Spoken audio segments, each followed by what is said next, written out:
राज्यातल्या समाजाचं तुम्ही भविष्य आहे. मग त्याच्यात सगळ्या जाती धर्म आले. हे गप काय भाऊ, शांत बसा.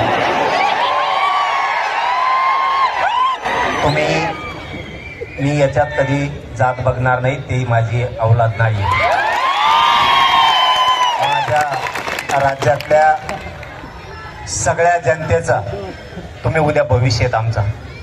तुम्हीच आमच्यातले हुशार पोरं आहेत. तुम्हीच पोरं उद्या चांगल्या पिढ्या घडवणार आहेत. या राज्याला चांगलं शासन म्हणून तुम्ही येणार आहे, प्रशासक म्हणून तुम्ही येणार आहे. त्यामुळं मी तुमची मागणी ऐकून घ्यायला आलोय. मला सगळं सविस्तर कळू द्या, तुमचं म्हणणं काय. मग मी इथूनच तुमच्या समोरूनच सरकारला पण कॉन्टॅक्ट करतो. मला आधी पूर्ण समजून घेऊ द्या. मग आता आधी मला सरकारच बोलू द्या, तुमच्याशी चर्चा करू द्या. व्यासपीठावरची काय म्हणता माझी फुगेरी बरं काय. मला अगोदर या विद्यार्थी बांधवाशी चर्चा करू द्या, तुमच्याशीच मागणी समजून घेतो. मला तर कळायला पाहिजे काय. मग सरकारला बोलतो आणि मग त्यांचा काय निरोप येतो, मग त्याच्यानंतर बघू आपण प्रश्न मार्गी कसा काढू. फक्त शांततेत बसा आणि उभं राहिलेलं बसून घ्या. म्हणजे काय होतं, बाकीच्या पोरांना त्रास होत नाही त्याचा. आता तुमच्यातलं कोणीतरी मला समजून सांगा.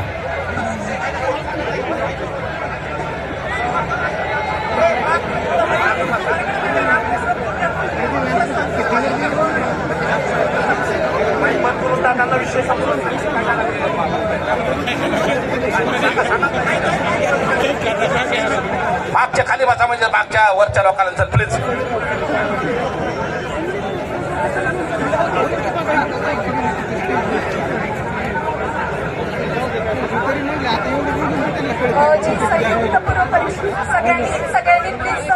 सगळ्यांनी सहकार्य करा. आपल्यासाठी ते इथं आले, त्यांची तब्येत ठीक नाही. सगळ्यांनी सहकार्य करा. सगळ्यांनी प्लीज बसून घ्या, अजिबात दंगा करू नका.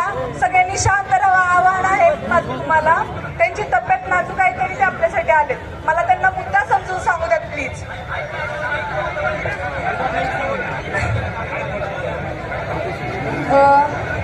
संयुक्त पूर्व परीक्षेची 2025ची जाहिरात जी जानेवारी डिसेंबर महिन्यामध्ये यायला हवी होती, ती शासनाच्या अयोग्य धोरणामुळे 29 जुलै 2025ला प्रसिद्ध झाली. त्यात वयोमर्यादा गणना दिनांक त्यांनी 1 नोव्हेंबर 2025 असा पकडला आहे. तर उपरोक्त जाहिरात ही 7 महिने उशिरा आली आहे आणि त्याच्यामुळे त्यांनी संयुक्त पूर्व परीक्षेचा जो दिनांक आहे त्यांनी 1 जानेवारी 2025 पकडायला हवा होता, तो त्यांनी 1 नोव्हेंबर 2025 पकडला. त्याच्यामुळे झालंय असं की आपल्यातलेच 20-22 हजार विद्यार्थी आहेत ते अपात्र ठरलेत, फक्त आणि फक्त शासनाच्या अयोग्य धोरणामुळं. तर आपली मागणी फक्त एवढीच आहे की शासनाने आपल्याला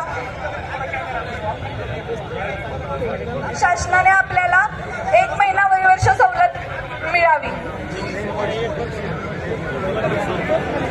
सगळ्यांना विनंती आहे, दादांना मुद्देसूद. आता आपण माईकच्या समोर दादांनी सांगितलं की माईकवर मला मुद्दे समजावून सांगा. आपण सांगतोय. तुम्ही स्टेजवरच्या मान्यवरांना मी विनंती करतो की शांतता ठेवा, दादांना विषय समजून सांगू द्या. कुणीही आपापसामध्ये बोलू नका. दादा, दरवर्षी जाहिरात ही महाराष्ट्र लोकसेवा आयोग अंदाजित वेळापत्रक जाहीर करत असते आणि अंदाजित वेळापत्रक जाहिरात करत असताना ऑक्टोबर 2024 मध्ये जाहिरात येणार असं त्यांनी डिक्लेअर केलं होतं. त्याच्यानंतर तब्बल 9 महिन्यानं जाहिरात ही लेट आली आणि सगळ्यात महत्वाचं 9 महिना जाहिरात लेट आली. त्यामुळं जे आपले काटावरची पोर आहेत, जे 32 वयोमर्यादा आहे, 32 वर्षापर्यंत मुलगा PSI ला अर्ज करू शकतो आणि शासन ती जनगणना म्हणजे तारीख कशी वय कसं पकडतं तर त्याची प्रचलित पद्धत आहे 1 जानेवारी पकडायची पद्धत आहे. तर ह्यावेळी शासनानं अर्थात महाराष्ट्र लोकसेवा आयोगानं 1 नोव्हेंबर ही तारीख पकडली. त्याच्यामुळे तो 3 महिन्याचा गॅप पडला आणि जी जाहिरात जुलैमध्ये येणार होती, ऑक्टोबर 2024 मध्ये येणार होती, ती जुलैमध्ये आली 2025 मध्ये. तर तिथं 9 महिने उशीर झाला आणि प्रचलित पद्धतीनं तिनं तीन महिन्याचा जो डिफरन्स आला, असं 1 वर्ष आपला विद्यार्थी तिथं अर्ज करण्यासाठी त्याला विलंब झाला. आणि ही जी वयोमर्यादा गणली जाते ते ह्याच्या अगोदर 1 जानेवारी ही पकडली जायची संबंधित वर्षात. आता ती 1 नोव्हेंबर केल्यामुळे तो 3 महिन्याचा फरक पडला आणि 12 महिन्यामध्ये आपली हजारो विद्यार्थी PSI पदासाठी अपात्र झाले. आणि काही लोकांचं शासनाचं, मुख्यमंत्री महोदयांना असं वाटतं की हे पेड आंदोलन आहे, ह्याच्यामध्ये राजकीय पक्ष शिरलेले आहेत, हे कुठली तरी एक गँगस्टर मिळून हे करतायत. तर असं काही नाही. हे जन आंदोलन आहे. हे विद्यार्थी उत्स्फूर्तपणे आलेले आहेत. काल रात्रीपासून पाठपुरावा चालू आहे. आणि दादा ऍडमिट होते गॅलेक्सी हॉस्पिटल संभाजीनगरमध्ये. आज दादा नाशिकमध्ये असताना त्यांच्यापर्यंत निरोप गेला गंगाधर दादांच्या माध्यमातून. आणि नानांना 300-350 विद्यार्थ्यांनी फोन केलेले मी स्वतः पाहिलं. आणि तेव्हा दादाने एका क्षणात सांगितलं की मी तुम्हाला न्याय देण्यासाठी येतोय, परंतु काही तांत्रिक अडचणी आहेत, तांत्रिक आचारसंहिता चालू आहे. दादांनी मागणी समजून घेतलेली आहे. दादा बोलतील. फक्त माझी विनंती आहे, जे दादा निर्णय घेतील ते तुमच्या हिताचा घेतील. फक्त तुम्ही कुठल्याही प्रकारची हुल्लडबाजी करणार नाही. पोलीस प्रशासनाला सहकार्य कराल.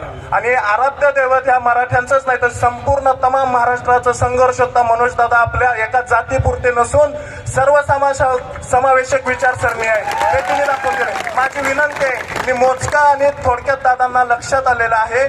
खाली बसून शांतपणे थोडक्यात सांगतो. फक्त विनंती आहे, आपापसामध्ये तुम्ही बोलू नका, स्टेजवरच्या मान्यवरांनी बोलू नका. कारण दादा आता फोन करतील. संबंधित फोनवरती गेल्यानंतर सरकार सोबत बोलणी होईल तर तिथं गोंधळ निर्माण होईल, म्हणजे ऐकण्यात अडथळा निर्माण होईल. असं करू नका, विनंती करतो. आणि एक 10 मिनिटं शांत बसा. तुमची मागणी जी आहे ती पोहोचवली, बरोबर आहे ना? तर आता फक्त सहकार्य करा. आणि दादा अजून एक विनंती, काल एका अभ्यासिकेच्या मुलं एकत्र आली, अभ्यासिकेच्या तिथं एकत्र सर्वानुमते ते ठरवलं. आणि तिथं आल्यानंतर काही लोकांना, आपल्यातल्या विद्यार्थ्यांना जे अभ्यास करतात त्यांना पोलिसांनी घेऊन गेले आणि त्यांच्यावर NC दाखल केले. तर आपण हे प्रश्न सुटल्यावर पोलीस प्रशासनाला विनंती करू की विद्यार्थ्यांचा प्रश्न आहे आणि ते तात्काळ त्यांच्या पुढे कुठली कारवाई न करता त्यांना ते हे करूया, अशी एक विनंती करू. 1 मिनिट.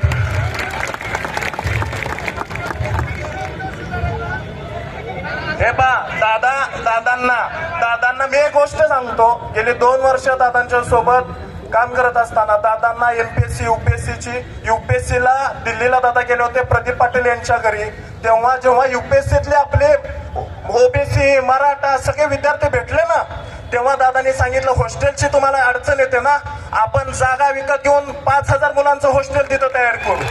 त्यामुळं माझी विनंती आहे दादांना, तुम्ही मग मुद्दा सांगितला दादा तुमचा जो नियुक्तीचा आहे ना, तिथं जर विषय काढले तर प्रत्येक सरळ सेवेचा मुद्दा आहे, कृषीच्या पोरांचा मुद्दा आहे. आपण 1 वर्ष वहिवाटसाठी एकत्र आलो आहोत आणि तुमचा जो मुद्दा आहे तुम्ही अंतरवालीमध्ये या. तुम्ही अंतरवालीमध्ये आल्यानंतर आपण संबंधित जे कोणी अधिकारी असतील दादा त्यांना करतील. सर्वांनी मिळून पोलीस प्रशासनानं पण सहकार्य केलं आहे. दादाशी चर्चा होत, फक्त शांत बसा, मी आव्हान करतो आपल्याला.